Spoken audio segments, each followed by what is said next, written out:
Ang ilang pagkadto voluntaryo man eh. Kani sa kon pa lang niya, sa Cebu pa lang ni.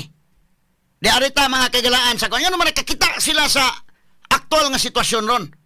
Wala na kong question. Naklaro man labi na karon nga niya ng social media, maklaro nimo. Unsa ba ang kinini ang lahap ba?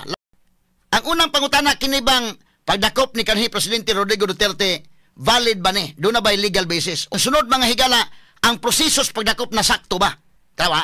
Ato ipakita sa anim suwi katotoang. Klaro mas mga tao ni. Katong Duterte na sa sulod o niya nagatubang Santore. O man di gyud niya pasudlon ang iyang anak nga si Sara Duterte. Nga di man pasudlon nga apil man na sa Miranda rights na nga dunay right to have a counsel ang usa ka accused. Nya kaning anak abogada man. Mahimo mang moingon siya nga akong anak mo akong abogado ani. Nga di man pasudlon. Kini paminaw ta ko ng audio dong. Kini lahap man ni.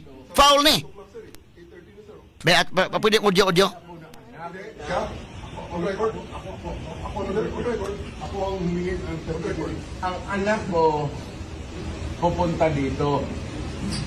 Hindi darating yun. Kasi hindi mangyayari yun. Bigyan mo ng pagkakataon. Kasi ayaw mangyayari yun. Magdadala ng gamit. Ayaw niyang papasukin. Ayaw niyang papasukin. Grabe, deprivation naman. Abuso naman yan.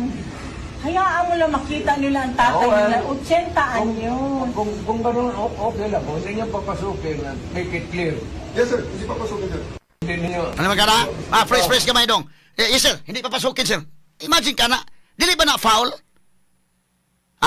Iba man ko, laylay man tagbaruganan. Doon na may uban nga, soko gi kay Duterte. Pero, kani, ato'y pasubay lang ang konstitusyon. Balaod lang ta. Kini nga pagka, wapay labot sa basis sa kay, o ako i-discuss ang basis o niya, medyo technical kayo, o niya, discuss sa po na, Unahon tani, kini pag-implement, kini. Asab ka mangita na, nga ang iyang anak may galaw, dadoon ko nyo glayo, dadoon ko sa Netherlands.